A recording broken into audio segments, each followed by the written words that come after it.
So we're set up here to demonstrate a 4-panel array. We always ask the roofer that goes before us just to felt and batten as he normally would, and don't consider us, we'll work in around that. It's much easier that way. What we're going to demonstrate here is a 2x2 panel array on a tiled roof. So for a tiled roof, we always leave a 50mm space and go off an existing batten.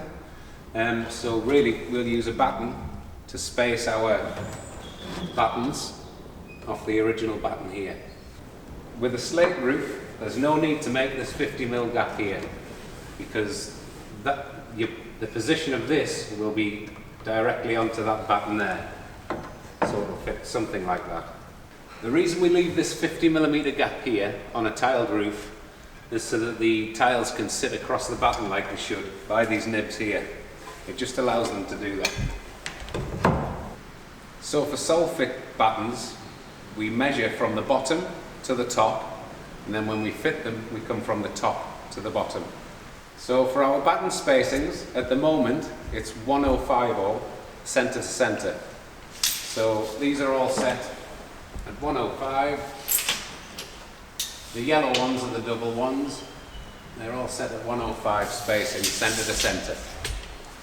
The panels that we're using, they're 1802 wide, and this is for a 2-panel array, so the total is 3604.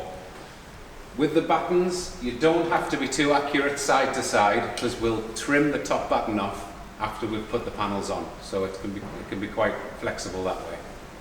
When we lay out a roof for batten spacing, we often use something like this as a jig. You must measure centre to centre, which means top to top of the lat or bottom to bottom of the lat. The reason being that the batten thickness can change quite a lot, so you always go on that point.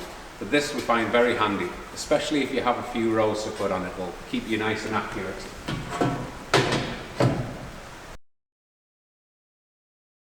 Now we'd like to show you the beginning of the installation. We'll start with the top profiles. The top rail in any pack that comes for you, there'll always be a short one, only one short one in every single pack, and I'll show you the reason for that shortly. So I've mounted the top rail here now. It's really, really important that you get these straight to each other and along the roof. There's two ways of doing that. You can use a string line, or you can use some sort of straight edge between the top rails. Either way around, just make sure you get this straight, because it's the foundation of the whole panel system. This is only a 2-panel array, so I'll just show you how we'd set it up with a straight edge, which is another top rail actually.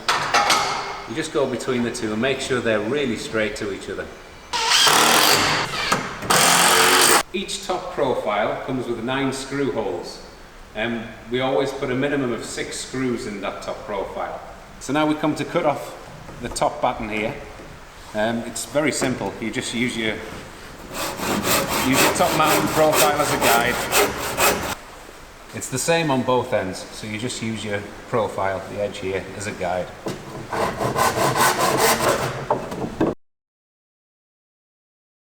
So another benefit of the Solfit system is you can fit everything as you go down the roof. You don't have to climb back up again. So now we're going to fit the top flashings here. There's a nice groove which it goes into in the top mounting rail. For fixing these top flashings, you can either use, we're using at the moment a Torx 20 with a neoprene washer, or you can use a screw with a neoprene washer. Just make sure you have a neoprene washer to fix it. I've just put this top flashing in place, and really for a little bit of support it needs an extra batten in here. So I'm just going to install that now.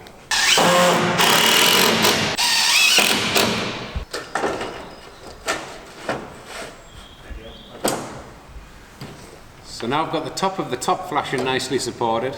I'm happy how that all is. This point, the edge of the flashing, goes directly on top of the edge of this here. So everything follows each other, it's very nice. So now I'm going to fix this top flashing in. I'll just put one in the centre for now, and you'll see why shortly. We've got both top flashings in place now. I'm just going to show you the joiner piece.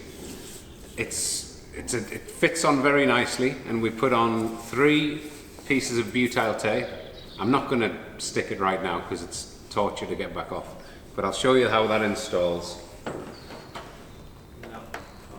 On the joiner piece, you want to connect these obviously, so we're putting a screw there and a screw there.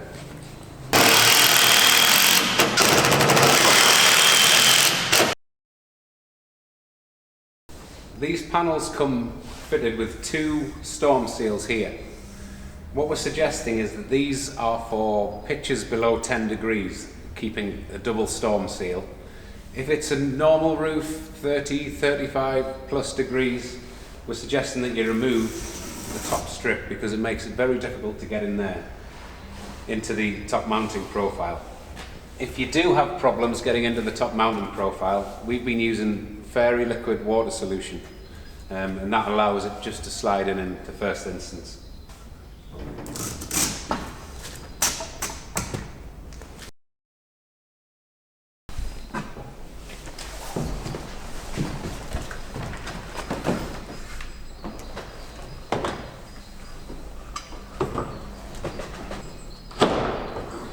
We've just pushed this panel into place, and a really important point to note is that this corner of the panel here needs to be 20 millimeters away from that point there.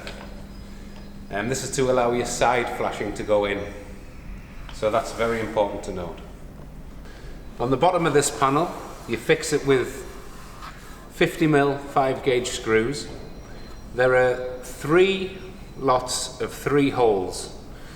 Now, we put 2 screws into each set of holes. Basically it gives you a spare should you happen to hit a nail or a screw or anything like that. It gives you a spare hole. Previously on these panels we had a mid-panel support, but we find that the double glass is so rigid it just doesn't need them, so we're not doing anything there. Light as feather. Yeah, that in. Good, yeah. So we've installed the first 2 panels here. I'd just really like to make a note that you really need to get your DC cables in place, and also remember to connect your panels together. It's an obvious one, but please do connect your panels together, because taking this back out again, it's quite difficult, especially if you're down 2 rows. You'll have to take it all back out. So just be mindful and connect all your plugs as you go along.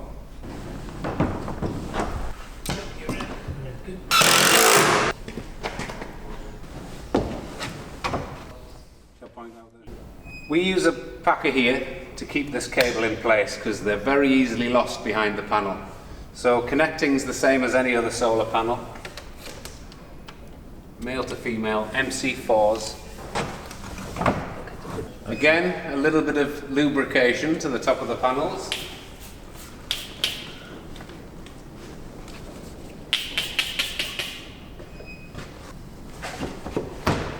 So I said earlier that our mounting rails, they didn't have to be too accurate.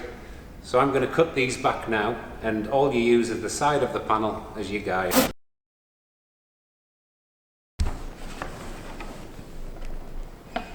We've just installed the bottom left-hand corner.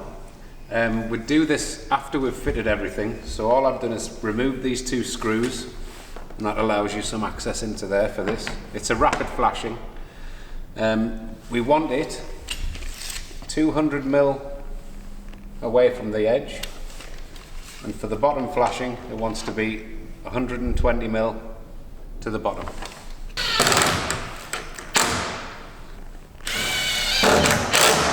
If you could possibly form a little return on this edge, that's to keep the water going down the roof basically. We're installing the first side flashing, obviously work from the bottom to the top. It goes in very nicely.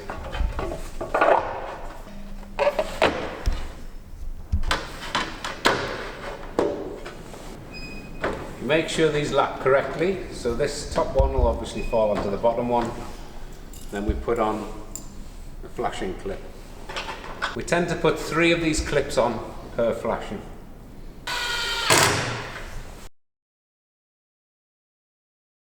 Now we come to the top corner flashing piece. Again, it goes in really very nicely.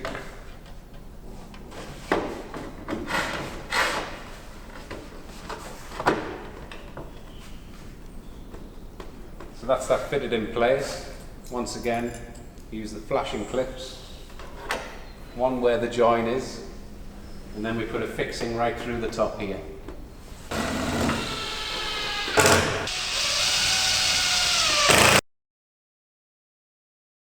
So if you feel that you want some rigidity on this side here, we just make up a packer like that. It hangs on the lat and just slides under there, and it takes away any possible deformation. Also for snow loading, anything like that. If you have any worries, you can put a packer in there.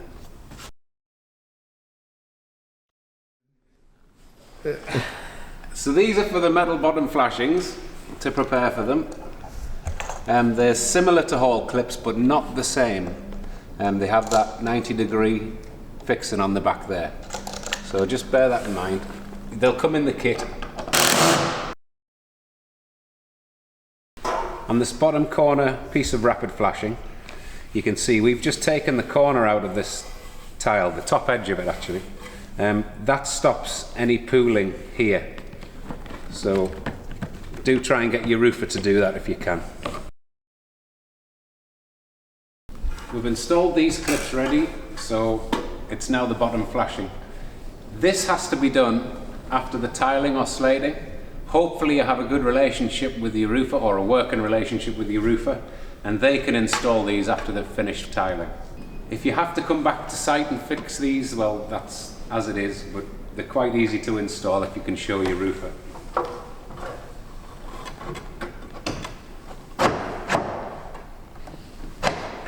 That's it. When you come to join the bottom flashings together, there's a joiner piece here. This doesn't need any butyl tape on it because it's at the bottom of the array. So that just slides in there, and likewise into the next one.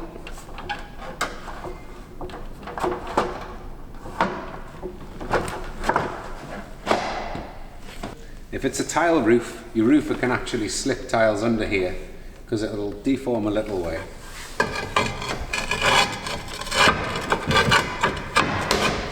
Because slates have to be nailed, this flashing will have to come out for the roofers to work on the bottom row of slate. So the hall clips are very easy to use. You just use a pair of pliers and pull the hook over the flashing, and that pushes it back into the frame. So the corner flashing piece here will be covered entirely by your slate. Your roofer will come along, take a nib off, and then he'll start to lay slate tile up here. All your right hand side flashing, you just tend to give them a little bit of a stretch.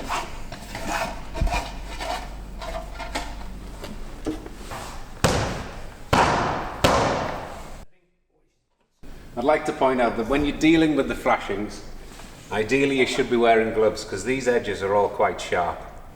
Moving on to the same flashing above.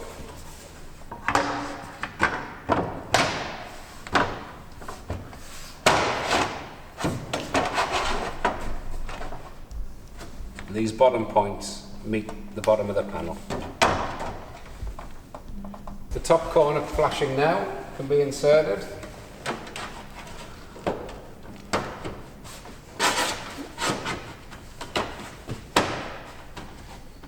Stainless steel flashing clips, again, I would put them on every join where they connect to each other, the flashings, and 3 per every flashing, including your joins. So that's 1 in the middle, 1 at the join, 1 at the join there. Put an expanding foam tape down these flashings. It'll expand to about 50-60 millimeters, but it'll provide the tile or slate something really nice to rest on. This goes right round the top and both sides. For the bottom flashing, we have another option. We're really excited about this actually, it's a great option. It's basically a corrugated lead which is painted black, It has butyl tape on the back of it, and the beauty of it is, if you want to do the full installation and walk away, your roofers can then just lift that up and fix it after they've done their roofing. So it's a great system. There's a capping like this, there's joiner pieces, and there are corner pieces as well to hide everything. These are a friction fit, so bend them out a little bit. If you want to, you could put some dabs of silicone along it, just so it keeps itself in the bottom of the panel. I'll just run over some of the points of this corrugated lead. It's really good stuff. It's got weight to it, as lead always does have. It's got a double butyl strip, so if you can't stick it down in the wet, the lead weight will hold it. It's painted black. It allows for expansion and contraction. It does everything really. It's just great, and it's accessible. So we quite like this new product. Another really good application for this corrugated lead is on profile tiles, because you can dress it down very nicely.